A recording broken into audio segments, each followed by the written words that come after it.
Shalom à toutes et à tous, on est très content de se retrouver grâce à Midrashet Yehuda Manitou. On va avoir le plaisir d'écouter le Rav Shmuel Uziel pour développer la paracha de la semaine, parachat Pekoudé, et on est impatient de savoir quel est le thème et les commentateurs que vous avez choisis, les Chavod. Erev Tov. Effectivement, cette semaine, on va parler d'un sujet tout à fait nouveau pour nous. On va parler du Mishkan, évidemment, puisque dans la paracha de Pekoudé, on termine de la construction du Mishkan.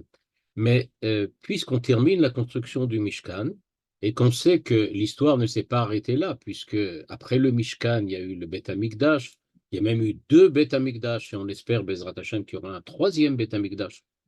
Donc, on voit que l'histoire de la construction du Beth Amikdash n'est pas terminée. Et pour cela, j'ai pensé que peut-être aujourd'hui, on pourrait essayer de faire un espèce de petit résumé, c'est-à-dire essayer de comprendre qu'est-ce que c'est que le Mishkan et qu'est-ce que c'est que le Mikdash. C'est-à-dire, est-ce qu'il existe une différence, on peut dire, véritable entre le Mishkan et le Mikdash, ou bien faut-il admettre qu'il n'y a pas de différence et que c'est qu'une question d'époque, c'est-à-dire qu'à une certaine époque, on a construit le Mishkan, qu'à une autre époque, on a construit le Mikdash, etc. Mais qu'en fait, il n'y a pas de différence, c'est simplement des questions plus ou moins historiques. Alors pour ça, dans le test que vous avez devant vous, je me propose de vous montrer, au début, ça va peut-être un petit peu fastidieux parce qu'il y a beaucoup de versets, mais on ne va pas tout lire, n'ayez pas peur. Ce qu'on va faire, c'est que je vais essayer de montrer, est-ce que en fait, il y a une différence entre le Mishkan et le Mikdash? Alors, le Mishkan, je suppose que tout le monde connaît les versets du livre de Shemot qu'on a lu, Parashat Trouma, Tetzavé, et ensuite Vayakel, Pikoudé, donc plus ou moins tout le monde les connaît. C'est pour ça que je vous présenterai ce soir que la construction du Beth Amikdash de Shlomo, et je vais essayer dans quelques minutes de vous montrer quelles sont les différences qui existent entre la construction du Mishkan et du Mikdash, et à partir de là, de regarder les commentateurs pour essayer de comprendre, alors, quelle est la différence s'il y en a une. Alors, tout d'abord, on va commencer là. J'espère que vous pouvez lire avec moi le texte et qu'il est assez grand. Euh, dans le livre de Melachim, donc au chapitre 7, en fait, ça commence aussi au chapitre 6, il faudrait bien le dire. Mais donc, fin du chapitre 6, chapitre 7, chapitre 8, on nous raconte comment Shlomo a construit le Beth Amikdash. Et tout de suite, première différence, au verset 13, pour ceux qui veulent le texte très facilement, évidemment dans le Tanakh vous le trouvez, mais c'est aussi la Haftara. C'est la Haftara de Pekoudé, de Vayakel Pekoudé. Chez les Sfaradim, chez les Ashkenazim, on lit traditionnellement dans la Haftara la construction du Beth Amikdash. Donc la première différence, Vaishlach Hamelech Shlomo Vaikach et Hiram Mitzor. L'homme qui a aidé Shlomo à construire le Beth Amikdash s'appelle Hiram et il vient de Tzor, c'est-à-dire du Liban, là où il y a la Hezbollah aujourd'hui, plus ou moins. C'est la région du Hezbollah aujourd'hui. Et donc, de là-bas, regardez bien de qui il s'agit. Ben Isha Almana, il est donc le fils d'une veuve, Mimate Naphtali, de Naphtali, qui était au nord. Donc, il a dû monter au Liban. Ve'aviv Ish Tsori, mais son père, visiblement, était de Tsor, il n'était pas d'Israël, Kaniré. Et il était quelqu'un de tout à fait particulier, mais ce qui est intéressant, c'est que parallèlement donc à ce qu'on a vu la semaine dernière avec les Betsalel et Aholiav, qui étaient des gens particuliers, des hommes particuliers capables de construire le Mishkan, chez Moshe, on trouve chez Shlomo quelqu'un de particulier aussi qui s'appelle Hiram. Commence la description de la construction du temple de Shlomo. Et regardez, tout de suite quelque chose qui nous semble complètement différent. Regardez bien, on commence par nous raconter que Hiram a construit ou a établi deux colonnes gigantesques, extrêmement grandes. Et on nous raconte ça sur à peu près 5 à 6 versets, pour nous raconter les deux colonnes qu'a construit Hiram. Et ces colonnes sont tellement importantes aux yeux de Shlomo, aux yeux de Hiram, aux yeux de la Torah, du Tanakh, qu'on leur a même donné un nom. Un s'appelle Yachin et l'autre s'appelle Boaz. Imaginez, on donne des noms à des colonnes qui sont dans le temple. On les a dénommées. Bon, je sais bien qu'il y a souvent à la Knesset des potiches à laquelle ils ont des noms aussi et qui ne font pas grand-chose, mais là, c'est des colonnes. C'est vraiment des colonnes. Bon, alors on donne le nom des colonnes à ça, et donc, comme vous le remarquez, le Tanakh donc, nous précise en 5 ou 6 versets la construction de ces colonnes. Puis, au verset 23, donc on est déjà passé du 13 à 23, on nous raconte maintenant qu'on a construit Yam, c'est-à-dire une espèce d'énorme, comment on peut appeler ça, énorme piscine comme ça dans laquelle il y avait de l'eau. C'est pas vraiment une piscine, c'est une espèce de, de, de, je sais pas, de méchal, quoi, quelque chose qui contient de l'eau, une espèce de citerne, on va dire une espèce de grande citerne. Et on nous raconte avec force détail que cette citerne, elle avait différents aspects. On y avait mis toutes sortes de kiorim, d'espèces de lavabo. Je rappelle que dans le Mishkan, il y avait en fait un espèce d'ustensile comme ça dans lequel il y avait de l'eau qui était posé sur un kior et un khan, c'est-à-dire qu'il avait un espèce de support et dans lequel il était, mais il y en avait un. Là, ils en ont construit 10 et c'est formé avec des anges, avec des sculptures de lions, avec des sculptures différentes encore. Bref, il y a tout ça c'est fait en or et en métal. Et donc tout ça remplit, on voit ici presque 40 versets. Enfin, j'exagère, 20 versets. 20 versets pour nous raconter les choses que Hiram a construit. Et regardez au verset 40, on est déjà arrivé donc au verset 40, on n'a toujours pas parlé on n'a toujours rien parlé de ce qu'on avait construit dans le désert.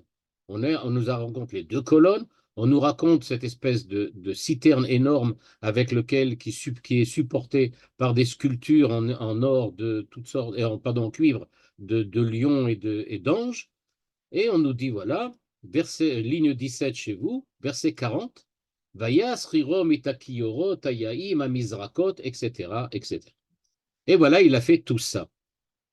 On continue à nous dire, résumé de ce qu'a fait Hirom, il a fait les 2 colonnes, il a fait toutes les enjolivures, je sais pas comment on dit comme ça, des colonnes, il a fait la citerne, il a fait les endroits, les sculptures, etc., etc. Et on termine au verset 44 pour nous dire, voilà tout ce qu'a fait Hirom pour le moment. Pas un mot sur ce qu'on a fait dans le Mishkan. Pas un mot. Et voilà, verset 48, quand le chapitre est pratiquement terminé, il se termine au verset 51, on nous annonce Vaya'as Shlomo et kol hakelim asher bet Hashem. Et à ce moment-là, on nous dit voilà, il a fait tous les ustensiles du temple. Et de quoi s'agit-il? Eh bien, il s'agit du Mizbeach HaZahav, dont on a parlé chez nous à force avec 5 ou 10 versets, le Shulchan, aussi quelques versets. La menorah, il n'y en a pas une, mais là-bas, il y en a 10, 5 à gauche, 5 à droite. Et en plus, il a fait les sipot, mazmerot, misrekot, etc., etc. Et il a terminé de construire le Mishkan. Ce qui veut dire que tout ce qui a été construit dans le Mishkan, tous les ustensiles, ça prend 3 versets dans la description de Shlomo. Et les 47 autres ou 48 autres versets nous racontent que des choses qui n'ont absolument aucun rapport avec ce qui a été construit dans le Mishkan. Et ces choses-là qui ont été construites chez Shlomo, c'est des choses complètement différentes. Comme on dit, cette espèce de citerne, les colonnes, les murs, etc., aucun rapport avec ce qu'il y a là. La suite du chapitre, elle est très importante. Le chapitre suivant, le chapitre 8, vient à la suite du dernier verset du chapitre 7, évidemment. Le dernier verset est plus ou moins le rappel de ce qu'on a vu, par contre, dans la parachate Vayakel Pikoudé. Pourquoi? Vatishlam kol hamelacha asher asa hamelech Shlomo bet Hashem. On lui dit, voilà, Shlomo a terminé de construire le Mikdash, comme on nous a dit précédemment que Moshe avait terminé de construire le Mishkan. Vayave Shlomo et koche David aviv et hakesev et hazahav et hakelim natan botzarot bet Hashem. Et tout ce que David avait mis de côté, d'or, d'argent, il les a amenés pour le temple. Ok. Et maintenant, vous vous rappelez, vous allez le voir cette semaine encore une fois qu'on nous raconte que Moshe a terminé de construire le Mishkan, on nous dit, Vayered Anan, il y a donc une nuée qui est descendue et qui a enveloppé le Mishkan de Moshe, et à partir de ce moment-là, le Mishkan était Kadosh, et c'est à cet endroit-là que Moshe rencontrait Dieu. Dans le livre de Melachim, ce n'est pas du tout ce qui est raconté. Shlomo a terminé, donc ça y est, on est dans le même état que le Mishkan de Moshe, on attend donc que la Shrina vienne.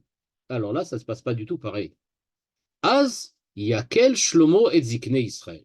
À ce moment-là, Shlomo est parti chercher tous les anciens d'Israël, tous les princes d'Israël, et il leur a dit, venez, on va chercher le Aaron, Brit Hashem, Meir David Itzion. Parce que jusqu'à présent, le Aaron était dans le Mishkan Shiloh, il était là-bas à Tzion, à Ir David. Donc il était là-bas. Donc il fallait le chercher. Alors vous remarquez que Shlomo n'a pas construit, n'a pas fabriqué de Aaron. Il va se servir du Aaron qu'il y avait du temps de Moshe. Vous avez certainement remarqué qu'il y a quelque chose de très important qui manque. Où est passé l'autel des sacrifices dans le Métamikdash de Shlomo? Ils ne l'ont pas construit, ou en tout cas on ne nous en parle pas. Il n'y a pas un mot là-dessus, et on va voir qu'on ne l'a pas amené de nulle part non plus, a priori. Donc, où est-il passé? On ne sait pas. Vayavohu kol zikne Israël, vayis'u hakohanim et Aaron, et donc tout le monde est venu chercher le Aaron Kodesh, qui était là-bas dans le Mishkan, celui qui se trouvait donc à Tzion, ויעלו את ארון השם ואת אוהל מועד ואת כלי הקודש אשר באוהל, ויעלו אותם הכהנים והלווים. Donc on a repris tout ce qu'on utilisait déjà dans le Mishkan et on l'a amené dans le Beth Amikdash. Et à ce moment-là, pendant que les Kohanim et les Levim amenaient le Aaron, que faisait Shlomo? Eh bien, Shlomo, de Koladat Israël Anoadim alav, qu'est-ce qu'il faisait? Ils offraient sur l'autel dont on n'a pas parlé, Tson ou Bakar, des centaines de, je sais pas, Asher Loi Safrou Velo Imanu. Il y en avait tellement que on ne les compte même pas. Donc ça veut dire, imaginez, complètement différent de ce qu'on a vu chez Moshe. Chez Moshe, on a vu, il a construit, la nuée descend et c'est fini, c'est Kadosh. On voit que chez Shlomo, ce n'est pas du tout le cas. On va chercher le Aaron ailleurs, le Aaron l'ancien, celui de Moshe, on l'apporte au Beth Amikdash et on apporte des sacrifices avant même que le Aaron arrive. Pendant ce temps-là, pendant que le Aaron arrive, on apporte les sacrifices. Verset 10, Vaï betset ha-kohanim min ha-kodesh. Les Kohanim et les Levim sont rentrés à l'intérieur du Beth Amikdash, ils ont déposé le Aaron, l'arche, là-bas dedans, avec les tables de la loi. À ce moment-là, Ve'a anan malé et Bet Hashem. C'est seulement à ce moment-là que la nuée est descendue sur le Beth Amikdash, et on nous dit Lo yachlu ha-kohanim la'amod. À cause de ce Hanan, comme dans le Mishkan de Moshe, tous les Kohanim sont sortis. Ils étaient là-bas évidemment parce qu'ils avaient apporté le Aaron, et ils sont sortis dehors. Voilà. Alors, très bien. Donc, c'est quand même différent. Chez Moshe, on construit et le Hanan arrive. Chez Shlomo, on construit mais pas tout. On récupère le Aaron, et puis le Misbéach, on ne sait pas qui l'a fait, qui ne l'a pas fait. Ont-ils utilisé le même, ont-ils pas utilisé le même? Et surtout, ce qui est important, la nuée qui est descendue sur le Beth Amikdash n'est descendue qu'après que Shlomo ait introduit à l'intérieur du Beth Amikdash le Aaron. Que s'est-il passé à la fin de Pikoudé, les derniers versets qu'on va lire après-demain, pardon? Eh bien, il ne se passe rien. À la fin de Pikoudé, on nous dit que la nuée est descendue, ça s'arrête là. Après ça, Vaïkra, on nous raconte quels sont les halachot des korbanot, de la Touma Vetahara, etc. Par contre, au moment où Shlomo construit le Beth Amikdash et que la nuée descend, personne n'est dedans évidemment, tout le monde est dehors, à ce moment-là, Azamar Shlomo fait un énorme discours. Quand je dis énorme, ça veut dire qu'il va prendre du verset 12 au verset 60 il y a 50, à peu près 50 versets du discours de Shlomo, discours d'intronisation de Shlomo, au moment où le Beth Amikdash vient d'être construit et que la nuée est descendue. Et d'ailleurs, il dit Azamar Shlomo, Hashem Amar Lishkon Ba'arafel. Dieu a décidé de résider dans le nuage, Arafel. Pourquoi? Il y a une nuée qui est descendue. Et à ce moment-là, commence Shlomo à raconter, voilà, j'ai construit un Beth Amikdash pour Dieu, c'était mon père David qui devait le faire, mais Dieu lui a dit de ne pas le faire, après ça il m'a dit que c'est à moi de le faire, etc., etc. Il raconte toute l'histoire. Et après ça, au verset 21, il nous dit, 10 versets plus tard, Ve'asim sham makom le'aron, j'ai fait une place, un endroit, un lieu pour l'arche, asher sham brit Hashem, asher karat imavotenu betiotam eret mitzrayim. J'ai préparé un endroit pour le Aaron. Ce Aaron, je ne le construis pas. C'est pas moi qui le fabrique. Je reprends le même. Et donc, il s'est mis à côté du Misbéach, après avoir raconté tout ça, et il commence à dire, voilà, tous ceux qui voudront venir prier Dieu, eh bien, ils viendront au temple que je viens de construire. Si vous avez un malheur, vous venez au temple. S'il y a la guerre, vous venez au temple. S'il y a une maladie, etc., vous venez au temple. Et il rajoute au verset 40, donc après avoir donné tous les cas dans lesquels on demande, il dit aux enfants d'Israël qu'ils peuvent venir prier, Gamela nochri asher lo me'amcha Israël ba me'eretz reroka leman shemecha. J'ai pas seulement construit ce temple pour nous, les Hébreux, Israël, mais même pour les non-juifs, les non-hébreux. Eux aussi vont pouvoir venir prier et implorer Dieu. Et il lui dit, et quand ils entendront ton nom, ils viendront prier dans ta maison, dans ta demeure, eh bien tu écouteras ce qu'ils auront à te demander et tu leur exauceras ce qu'ils te demandent pour que tout le monde sache que tu es le Dieu de toute la terre et que ton nom est sur cette maison et sur Israël. Et il continue en disant, si jamais il y a la guerre, Koulam, tous peuvent venir ici prier Dieu. Ce qu'on remarque donc, c'est qu'il existe une différence, j'aurais pu dire deux grandes différences entre le Mishkan et le Mikdash. Il y en a beaucoup d'autres, mais on va prendre deux grandes.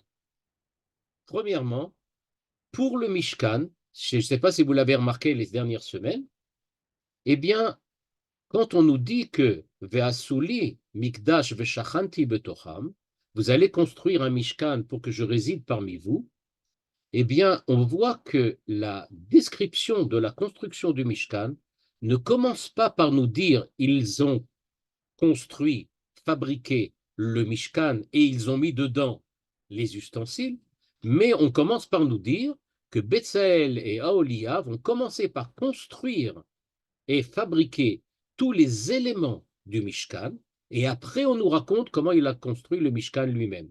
On commence par nous dire, voilà comment il a construit l'arche, comment il a construit la menorah, comment il a construit l'autel, comment il a construit la table. Après ça, on nous dit, et il a construit la tente, et il a construit la cour, etc., etc.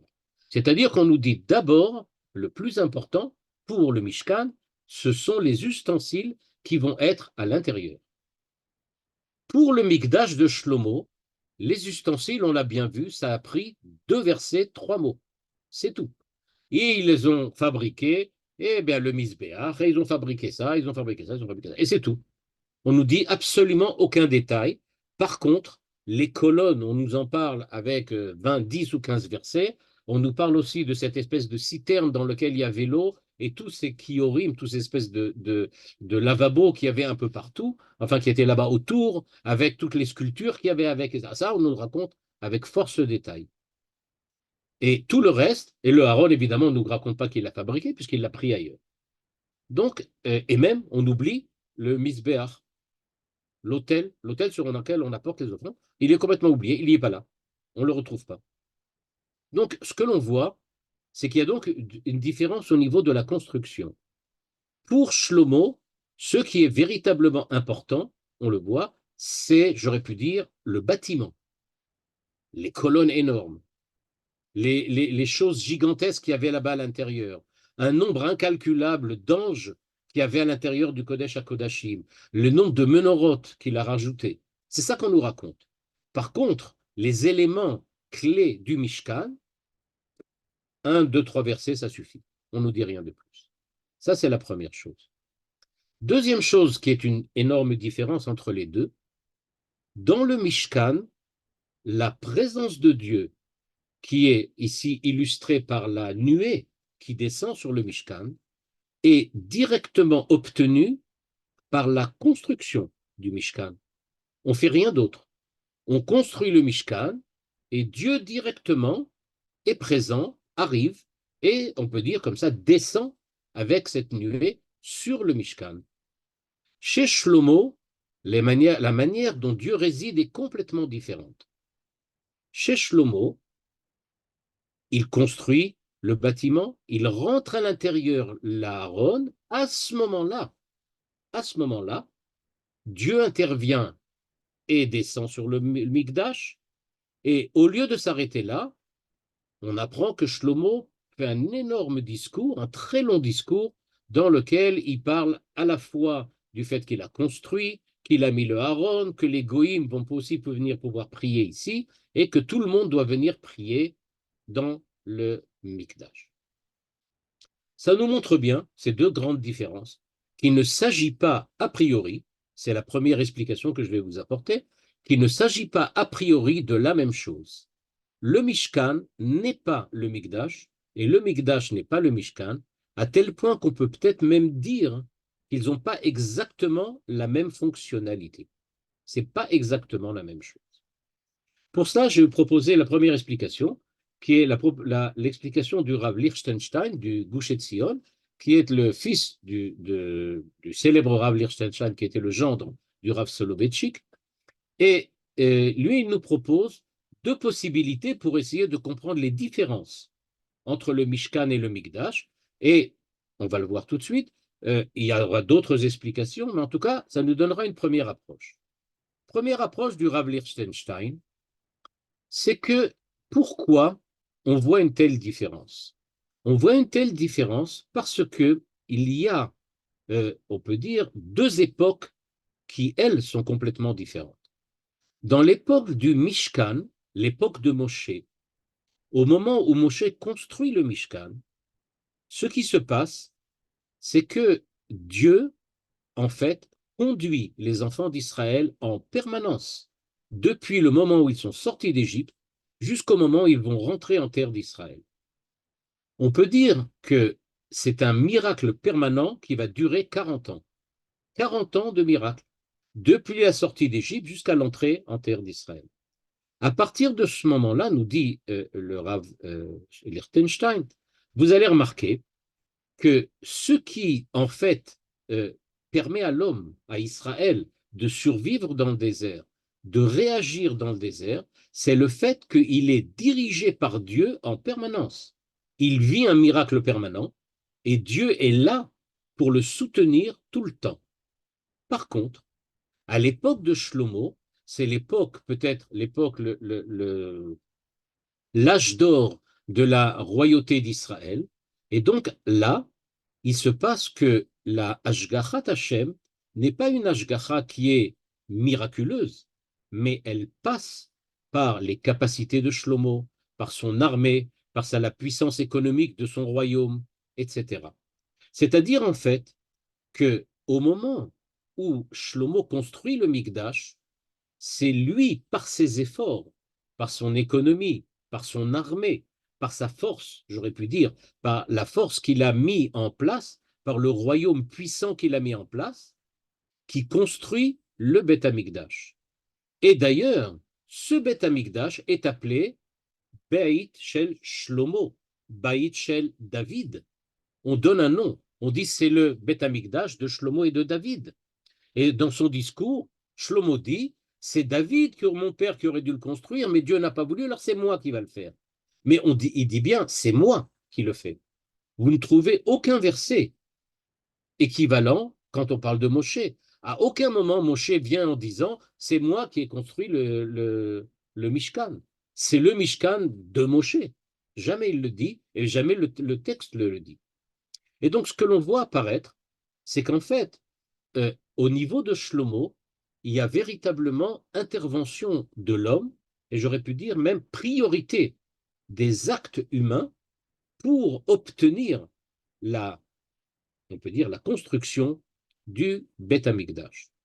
Donc, à l'opposé de ce qui se passe chez Moshe, la résidence de Dieu dans le Mishkan chez Moshe vient directement, d'une manière miraculeuse, de la même manière que tout, j'aurais pu dire, le régime religieux et métaphysique qu'il y avait à l'époque était un régime religieux miraculeux. Ce n'était pas des hommes qui priaient Dieu, mais c'était des hommes qui vivaient tout le temps, dans leur quotidien, les miracles de Dieu. Donc, miraculeusement, Dieu est intervenu. Au niveau de Shlomo, on attend. On attend que Shlomo aille chercher le Aaron, qu'il le mette à l'intérieur, qu'il fasse la construction, et à ce moment-là, Dieu intervient, et Shlomo fait un grand discours dans lequel, qu'est-ce qu'il explique en fait?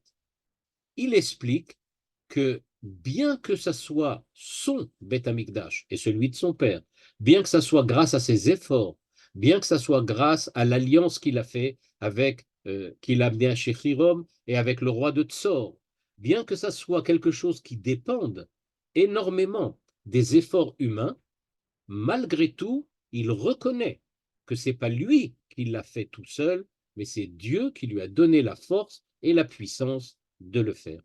C'est-à-dire, nous dit le Rav Lichtenstein, il y avait un danger véritablement présent de croire que c'est l'homme, l'humain trop humain, qui est à l'origine de la présence de Dieu.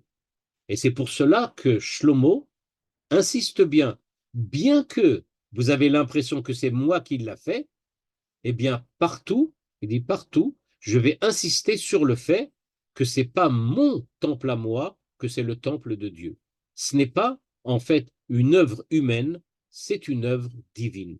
Et c'est pour cela donc qu'il fait un grand discours pour bien expliquer, c'est pas moi qui suis l'essentiel dans le temple. C'est pas moi, c'est pas un temple que j'ai fait moi, c'est-à-dire c'est pas mon temple, c'est le temple de Dieu. C'est le temple où on s'adresse à Dieu, c'est le temple où Dieu va résider. Et c'est pour cela, nous dit le Rav Lichtenstein, qu'il y a la différence. Au moment de Moshe, il n'y a que des miracles, il y a encore un miracle de plus. Dieu intervient directement. Au niveau de Shlomo, c'est l'homme, c'est l'humain qui travaille, qui œuvre pour obtenir la présence de Dieu, mais qui doit aussi savoir quelle est sa place. Sa place, elle est en fait celle de celui qui permet à Dieu de résider, mais sans plus. Donc, c'est la première explication du Rav Lichtenstein. Deuxième explication du Rav Lichtenstein, c'est en fait que qu'est-ce qui se passe exactement? Ce qui se passe exactement, deuxième possibilité d'expliquer ça, c'est que en fait la vision de Shlomo et la vision de Moshe est complètement différente. Shlomo voit le Beth Amikdash comme le lieu de prière, alors que Moshe voit le Mishkan comme le lieu de la résidence de Dieu. Moshe va dans le Ohel Moed pour écouter la parole de Dieu.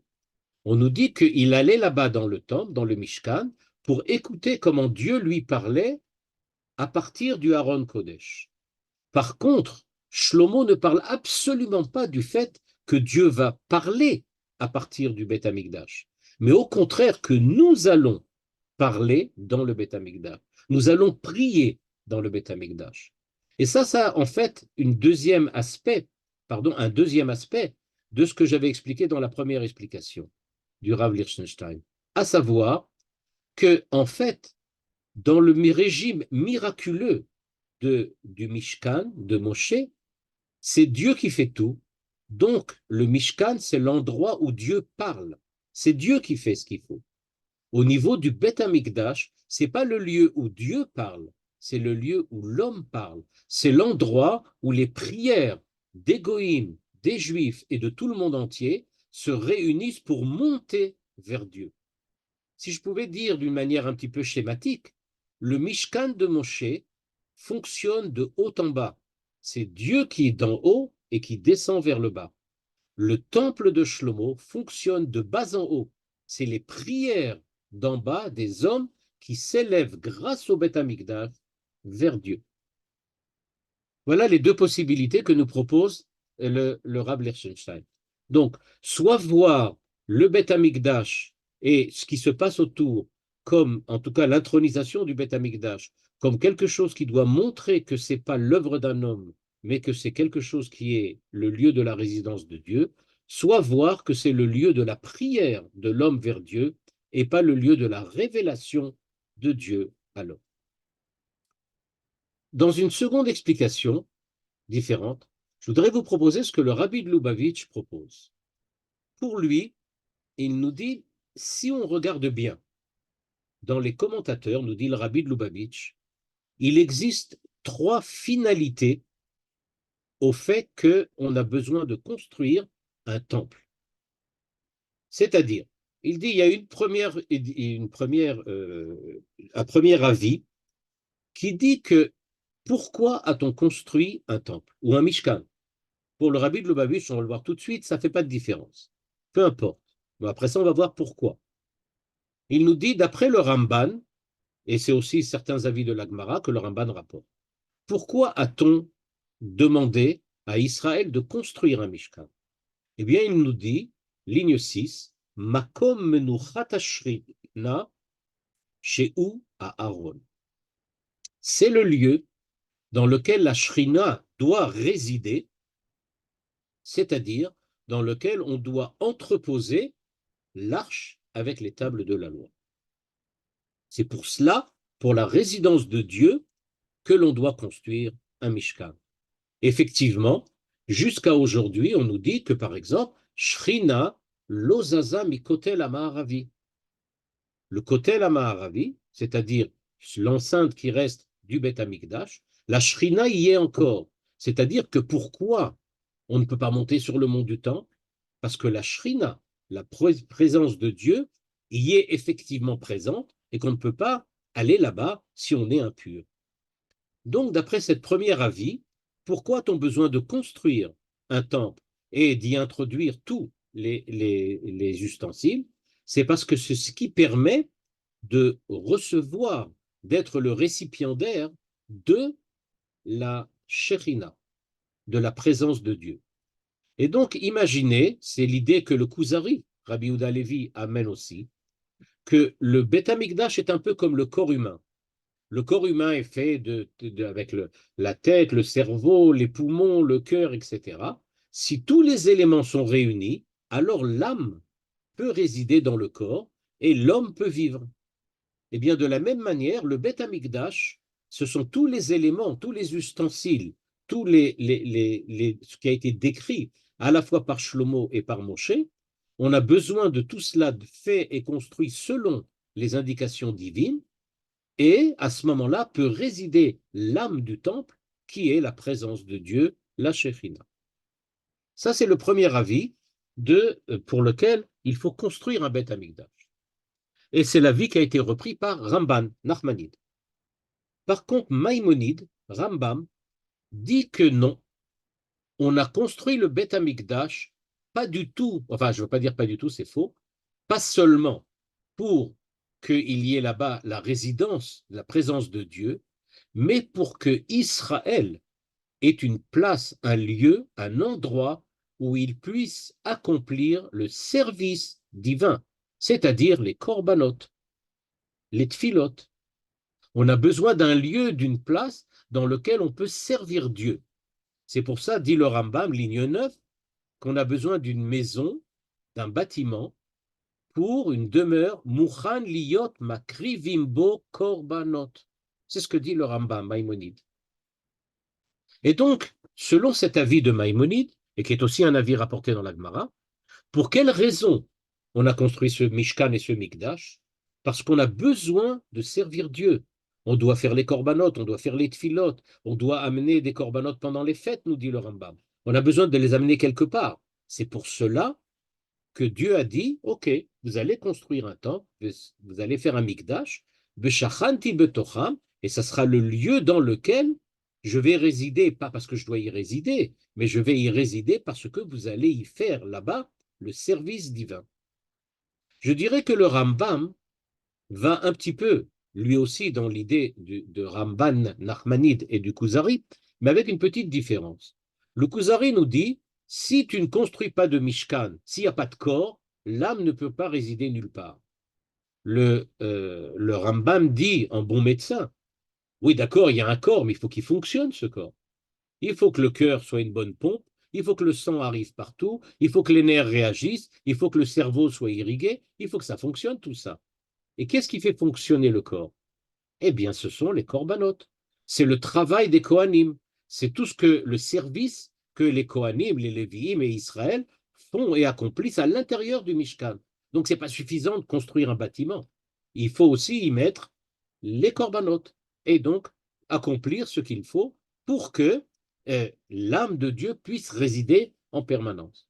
C'est l'avis du Rambam de Maïmonide. Donc, deux avis, la résidence de Dieu, le Haron, ou bien les corbanotes. Beaucoup de commentateurs pensent qu'en fait c'est les deux à la fois, il faut les deux.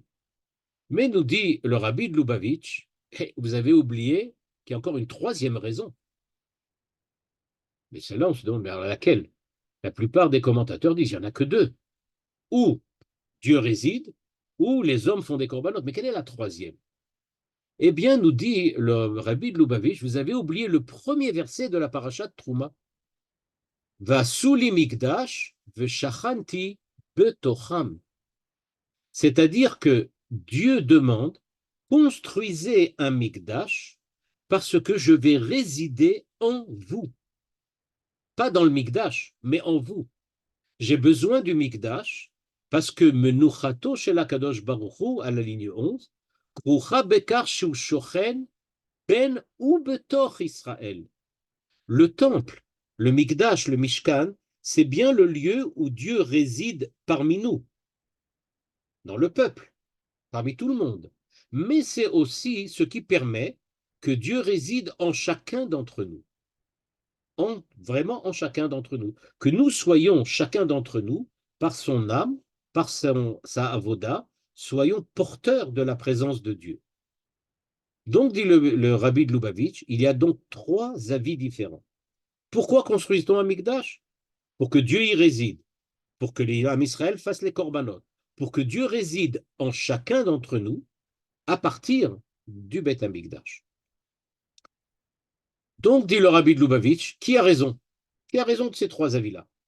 Eh bien, le rabbi de Lubavitch, qui est connu en tout cas pour son esprit de synthèse, dit les trois. C'est les trois qui ont raison.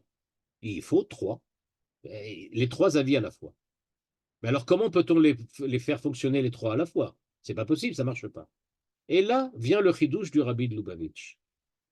Précisément, dit le rabbi de Lubavitch, la différence entre le Mishkan de Moshe et le Beth Amikdash de Shlomo, c'est que le Mishkan représente le premier avis, le Beth Amikdash le second avis, et le troisième Beth Amikdash qu'on va construire, Bezrat Hashem, le troisième avis rapporté. C'est-à-dire, nous dit-il, qu'est-ce qui était véritablement important dans le Mishkan?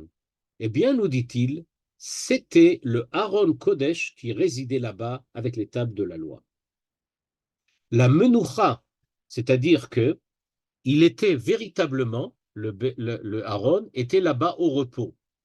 Alors vous allez me dire, oui, il était au repos, pas vraiment au repos, puisque le Mishkan bougeait. Il dit, d'accord, mais le Mishkan, je ne sais pas si vous le savez, mais le Mishkan n'a jamais été détruit.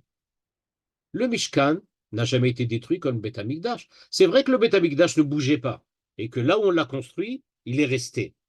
Mais il a été détruit 2 fois, alors que le Mishkan n'a jamais été détruit. La meilleure preuve, au moment où Shlomo a construit le Beth Amikdash, on a récupéré tout ce qu'on pouvait récupérer du Mishkan, on l'a utilisé dans le Beth Amikdash, et on raconte que tout le reste du Mishkan a été ganouz, caché, comme quand on prend des tfilines qui sont anciens et on les met à la Geniza, eh bien, on a fait une Geniza en dessous le Beth Amikdash, dans les combles du Beth Amikdash, et c'est là-bas qu'on y a enterré le Mishkan.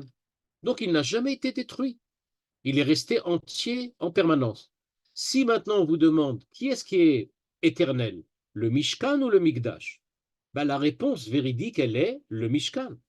Seul le Mishkan est éternel, pas dans son utilisation, parce qu'on a arrêté de l'utiliser dès que Shlomo a fait le Beth Amikdash, mais du point de vue de la résilience du Mishkan, il est resté en permanence, et il reste encore en permanence jusqu'à la fin des temps. Il n'a jamais été détruit. Donc, nous dit le rabbi de Lubavitch, eh bien, le fait que le Mishkan soit là en permanence, c'est ça la résidence de Dieu en permanence. Donc, nous a-t-il dit, le Aaron a été mis donc dans le Mishkan, alors que le Beth Amikdash, le premier et le second, ont été détruits. D'ailleurs, nous dit-il, dans le second Beth Amikdash, il n'y avait pas de Aaron du tout. Le Aaron avait disparu après le premier. Donc, dans le deuxième, il n'y avait pas du tout de Aaron. Et même dans le premier Beth Amikdash, à un certain moment, Yeshayahu a lui aussi caché, mis à l'écart le Aaron pour éviter les problèmes qui ne soient pas pris par les goïms et par les ennemis, et donc il a disparu. Donc ce qui se passe, nous dit le rabbi de Lubavitch, le Aaron véritablement n'a résidé que dans le Mishkan. C'est ça le premier avis qui a été apporté par Nachmanide, qui nous a dit l'essentiel, c'est de faire résider le Aaron. Eh bien, c'était durant la période du Mishkan que ça a eu lieu. Durant la période du Mishkan. Le second avis qui nous dit qu'il a fallu maintenant apporter des corbanotes. Quand est-ce que ça a véritablement eu lieu? Bien, il nous a dit, c'est vrai que ça a eu lieu aussi au temps du Mishkan, mais ça a surtout eu lieu durant la période du Beth Amikdash. À ce moment-là, durant la période du Beth Amikdash, on voit que l'utilisation du Beth Amikdash, ça a été essentiellement pour les corbanotes, à tel point, nous dit le rabbi de Lubavitch, qu'ils ont tellement été axés durant les deux Beth Amikdash sur la voda de korbanot, que les enfants d'Israël à l'époque croyaient que c'était comme une espèce de magie. On apporte des corbanotes, Dieu nous protège. On apporte des corbanotes, Dieu nous pardonne. On apporte des corbanotes, on va gagner à la guerre. C'est-à-dire que tout tournait autour des corbanotes et des Kohanim. Je rappelle par exemple qu'on se battait au temps du Beth Amikdash Hasheni pour savoir qui allait devenir le Kohen Gadol. Les gens étaient surtout intéressés par la Avoda, ce qui se passait à l'intérieur. Et d'ailleurs, à partir du moment où on a construit le Beth Amikdash, eh bien, qu'est-ce que la Halacha nous dit? Qu'est-ce que la Torah nous dit? À partir de ce moment-là, vous ne pourrez plus jamais faire de korbanot ailleurs que dans le Beth Amikdash. Ça montre bien que le Beth Amikdash de Shlomo, c'est celui qui, en fait, centralise toute la Avoda. Avant, on pouvait faire des korbanot chacun chez soi, ce qu'on appelait les bamot. Chacun chez soi pouvait avoir une pierre sur laquelle il faisait des korbanot. C'était possible.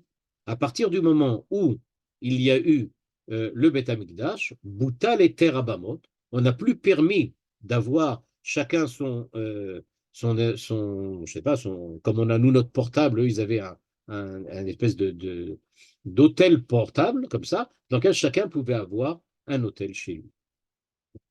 Donc, nous dit le rabbi de Lubavitch, c'est à une deuxième période, c'est le Beth Amikdash. Donc, à la question que nous avons demandé, pourquoi il y a une différence entre le Mishkan et le Mikdash?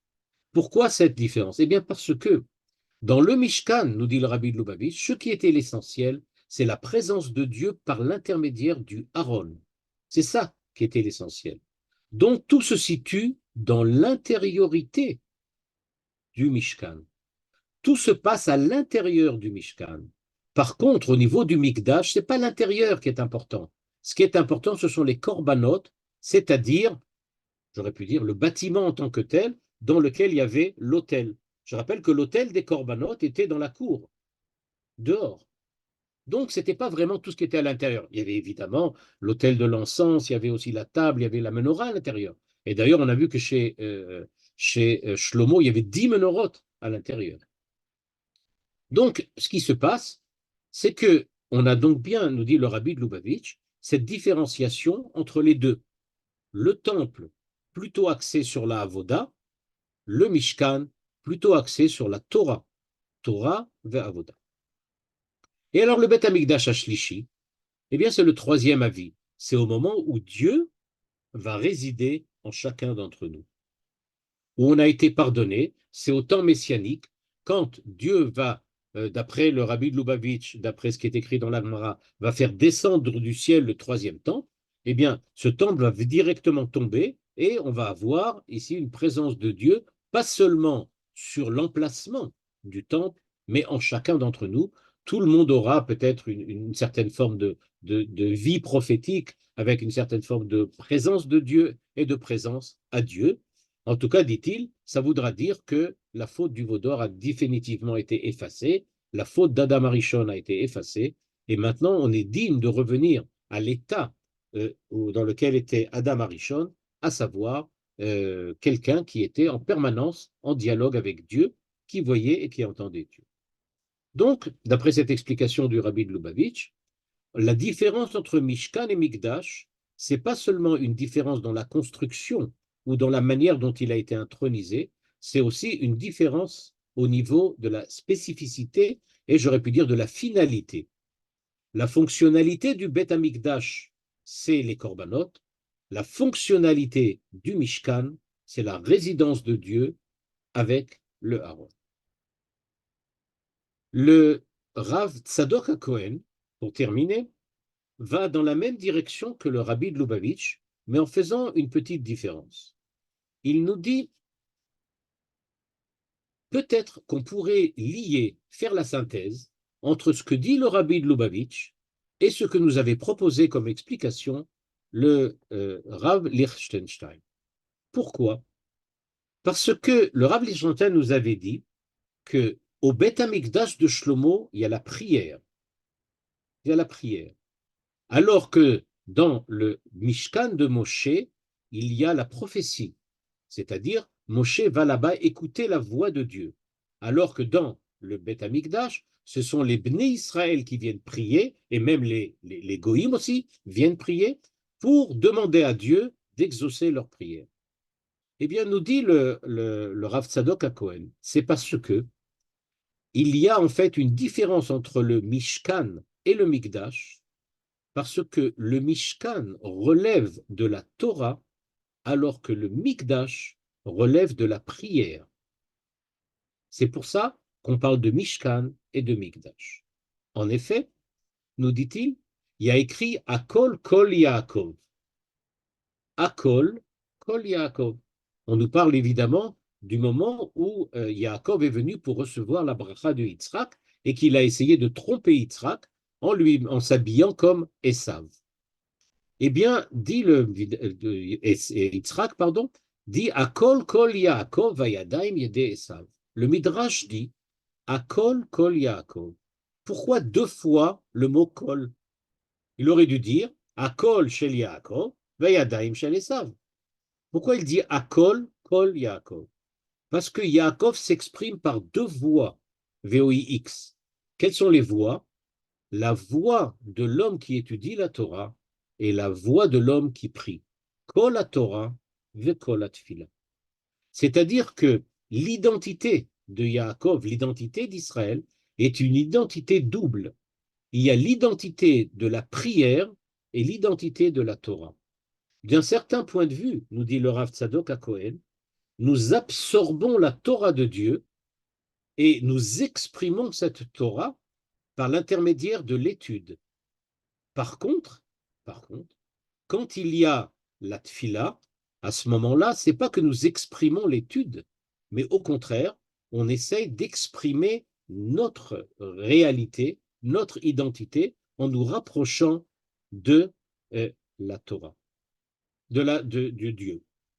C'est pour ça, nous dit-il, que le Beth Amikdash est fixe à un endroit fixe. Pourquoi? Parce que la prière ne peut véritablement s'élever vers Dieu que si elle part d'un endroit fixe, d'un endroit stable. Quelqu'un qui n'est pas dans un état de stabilité, dans lequel sa situation n'est pas encore définitivement assurée, a beaucoup de mal à prier. Prier, c'est partir d'un endroit dans lequel je suis en confiance avec moi-même, en confiance avec les autres.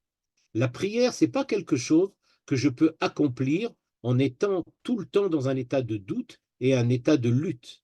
Il faut que j'ai une certaine sérénité avec laquelle je peux m'exprimer. Même si j'exprime une douleur, même s'ils expriment un malheur, même s'ils expriment une tragédie, mais je l'exprime avec la certitude que je m'adresse à Dieu et donc que je suis véritablement face à Dieu.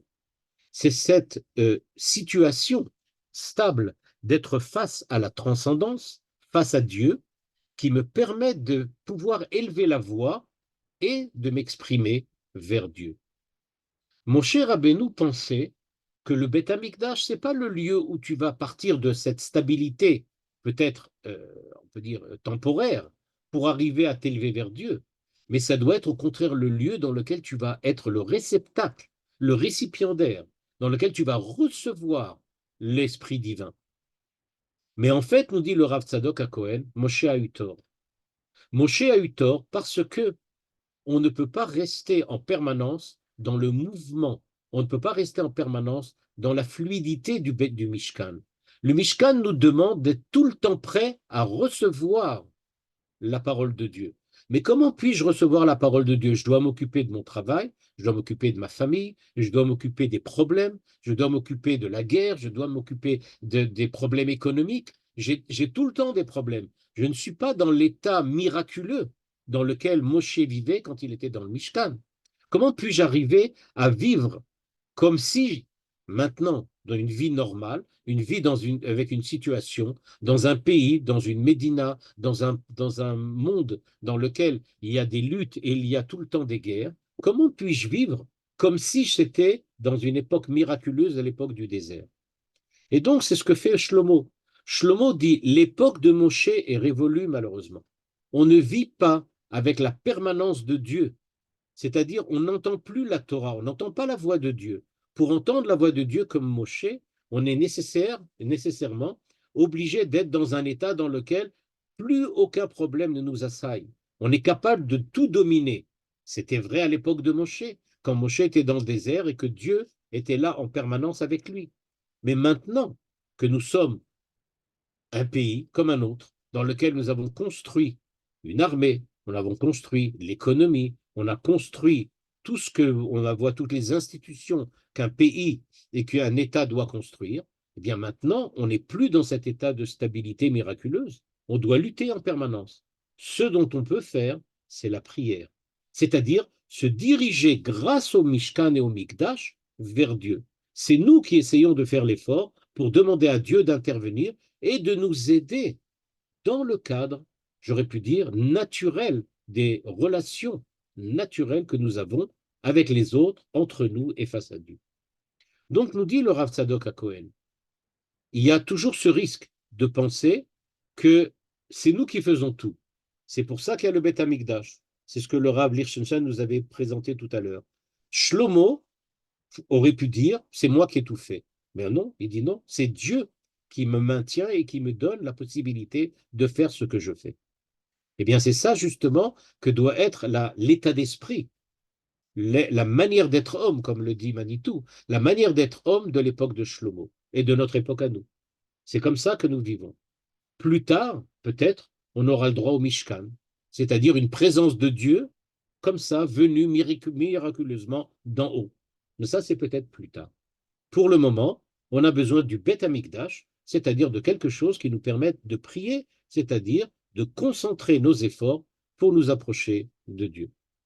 Donc en fait, d'après le Rav Tzadok HaKohen, qui fait d'un certain point de vue une synthèse entre ce que nous avait dit le Rav Lichtenstein et ce que nous avait proposé le Rabbi de Lubavitch, on voit que soit que l'on voie le Mishkan et le Mikdash comme deux époques particulières, c'est-à-dire l'époque du désert ou l'époque de Shlomo, soit qu'on les voie comme deux situations différentes, mais qui ne sont pas nécessairement à des époques particulières, qui peuvent être tout le temps, l'époque dans laquelle Dieu nous aide miraculeusement, ou Dieu nous aide par l'intermédiaire de la nature. Dans tous les cas, et c'est la conclusion du Rabbi de Lubavitch, nous attendons en fait que le Beth Amikdash soit reconstruit, pas pour revenir à l'époque de Shlomo, mais pour revenir à l'époque du troisième temple, c'est-à-dire l'époque durant laquelle la Kedusha et la Shekhinah ne sera pas seulement dans le temple, mais en chacun d'entre nous.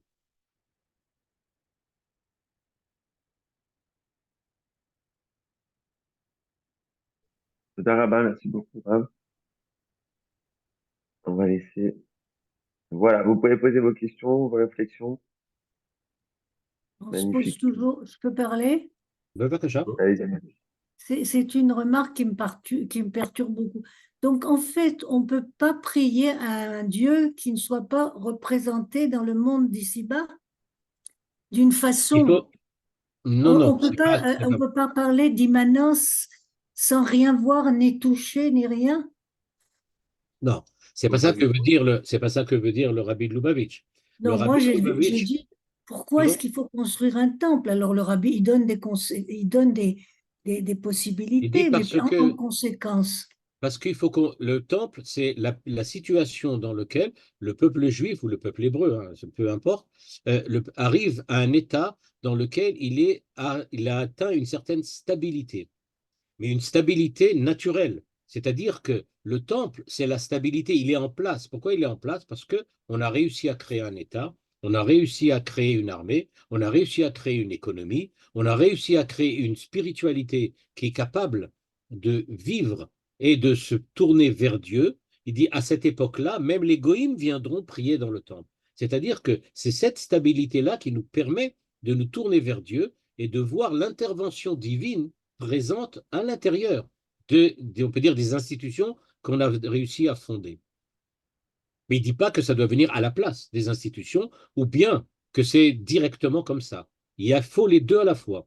Il faut construire et d'un autre côté, dans cette stabilité-là construite, il faut qu'il y ait aussi la présence de Dieu et savoir que nous ne sommes pas seuls. Dieu est là avec nous pour construire.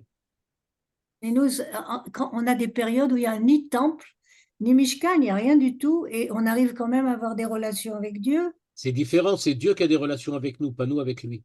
C'est ce que dit justement le Rabbi de Lubavitch et le Rav Lichtenstein. Au niveau du Mishkan, c'est pas nous qui avons des relations avec lui, c'est lui avec nous. C'est lui qui s'impose à nous.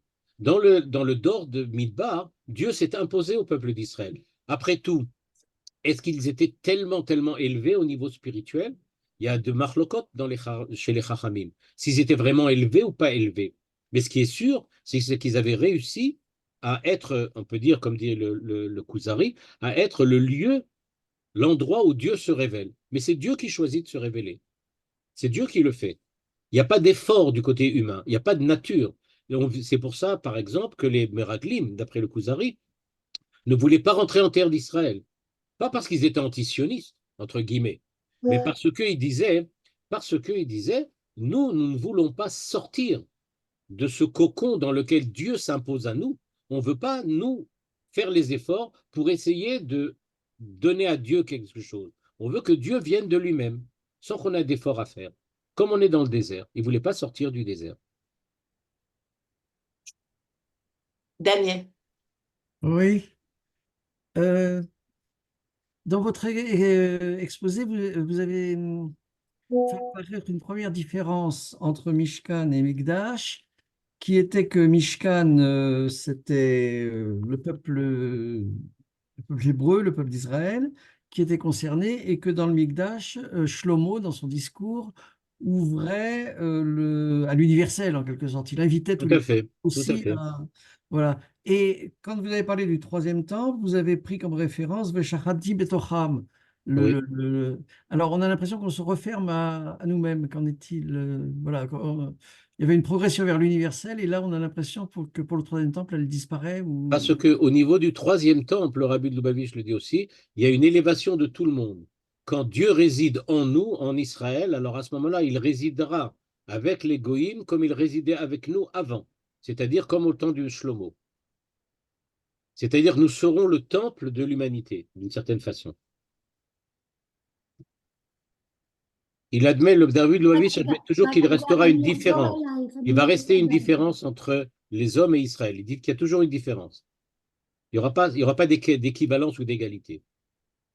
Je peux poser une question? Ben, Bakacha. Oui, moi je comprends pas pourquoi il faut un temple. En fait, c'est pas la peine de Quand? faire un temple. Le troisième temple, c'est pas la peine. Ah, pourquoi il faut le troisième? Ah, il faut pas. Si il réside en nous, on n'a pas besoin d'un monument physique. Ah, C'est contradictoire cette histoire-là. ouais. J'arrive Parce que pas. le troisième temple, c'est pas un temple qui est construit par nous.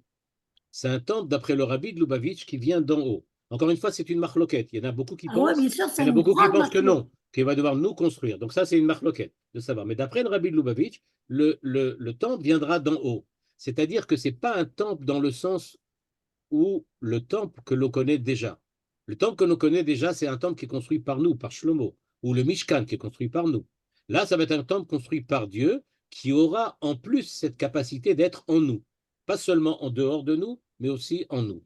Mais il y aura sûrement là-bas des corbanotes qui Oui, seront mais il n'y a pas de certainement corbanote différents. à ce moment-là. C'est ce que je voulais Peut-être dire. qu'ils seront Il n'y a pas différents de de la manière corbanote. dont on les fait maintenant. Ils seront différents de la manière dont on fait maintenant.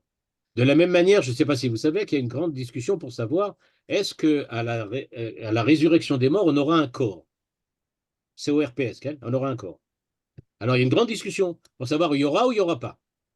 Alors, il y a le Ramban qui dit, avec beaucoup d'humour, je crois, il dit on aura un corps, mais pas le même qu'on a maintenant. Un jeune. Alors, c'est quoi? C'est un corps ou c'est pas un corps? Alors là, c'est un peu ça. On aura un temple. C'est un temple ou pas un temple? Ça sera un temple, mais pas le même qu'on a jusqu'à maintenant. Ouais. Moi, Mais je enfin, voudrais, Rabbi de Lubavitch, je dis tout de suite, dans le texte que j'ai ramené, il dit une phrase sur le Beth Amikdash Hashishi, c'est tout. C'est-à-dire qu'il ne se lance pas dans les détails parce que je pense que lui-même est conscient qu'on ne sait pas exactement de quoi on peut parler. Il n'y a pas beaucoup de détails. Oui? moi, je voudrais dire, j'ai l'impression que j'ai rien compris, mais je voudrais quand même faire des remarques. Premièrement, vous avez dit qu'on est un pays comme les autres. On n'est pas un pays comme les autres. Non seulement on n'est pas un pays comme les autres, mais on est un pays dans lequel, j'allais dire pas comme dans le désert, mais enfin, on a des miracles tous les jours. Sinon, on ne serait pas en train de se parler là maintenant. Hein. Et encore une autre question. La prophétie. Quoi, il n'y aura plus de prophétie? Et pourquoi? Pourquoi il n'y aurait plus de prophétie? Quand? À quelle Je ne époque? sais pas. Quand? Ben, À vous quelle avez époque? compris, il n'y a plus de prophétie. Vous À avez quelle dit que époque? c'était dans le désert. On a besoin de la prophétie de nouveau. Vraiment? Et si on est tous prophètes? Et si on est tous prophètes parce que Dieu réside en nous? Alors, ce n'est pas de la prophétie parce que personne ne parle pour les autres. Chacun parle pour soi. Donc, ce n'est pas la prophétie telle qu'on l'a connue, c'est une autre manière d'être.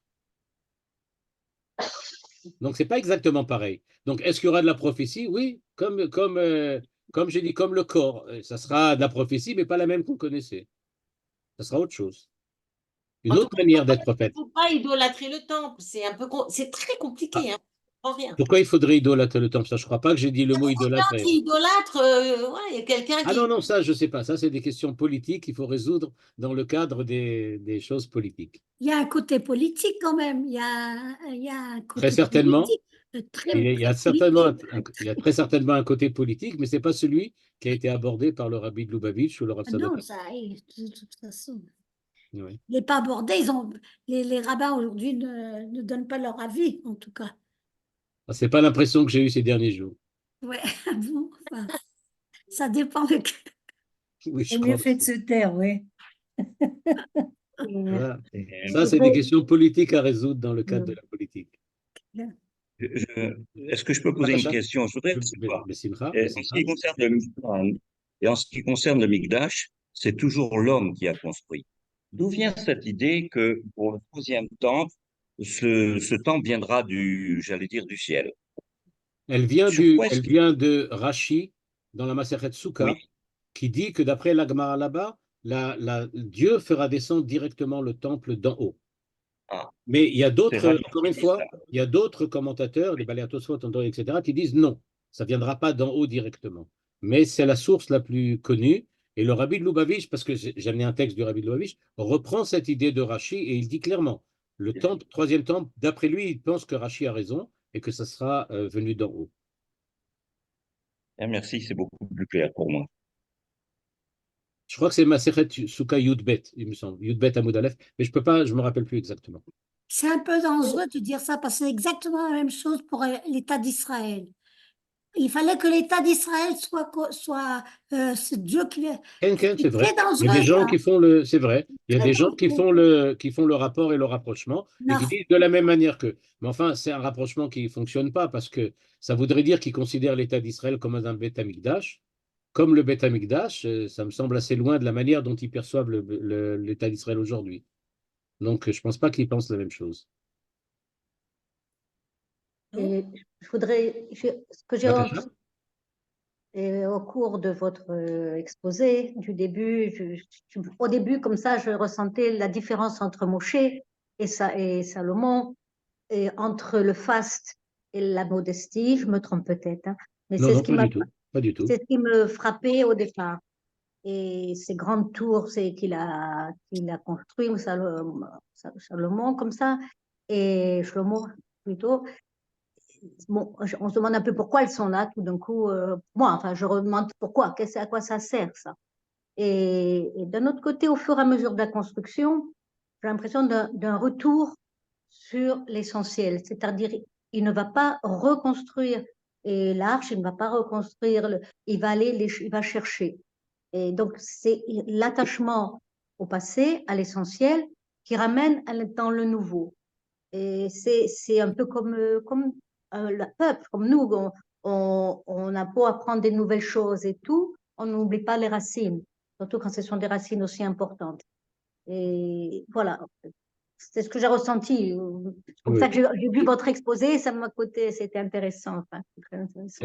L'idée que vous apportez entre le faste et j'aurais pu dire le faste, le gigantesque et l'humilité, c'est aussi une idée que le Rav Lichtenstein a trouvé aussi quelque part que j'ai pas ramené cette fois ici parce que ça déboucherait sur une autre manière de voir parce qu'il dit en fait est-ce que dans le Beth Amikdash c'est pas surtout la crainte de Dieu qui est à l'ouvrage alors que dans le Mishkan ça serait l'amour de Dieu.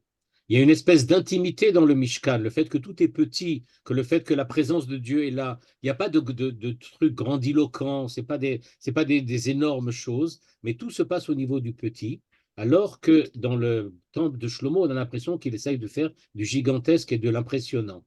Alors il dit, en fait, c'est plutôt de donner aux hommes la sensibilité à la crainte de Dieu, alors que Moshe voulait donner plutôt l'amour de Dieu. Et ça, on peut en plus le voir dans la manière dont ça a été fait. C'est-à-dire que Moshe, en fait, recherche la présence de Dieu au quotidien, dans l'intimité, dans l'intériorité du Mishkan. C'est pour ça qu'il met l'accent surtout sur les ustensiles à l'intérieur. C'est l'intimité qui compte. Alors que Shlomo insiste surtout sur l'extériorité, sur le fait que c'est massif et que c'est impressionnant.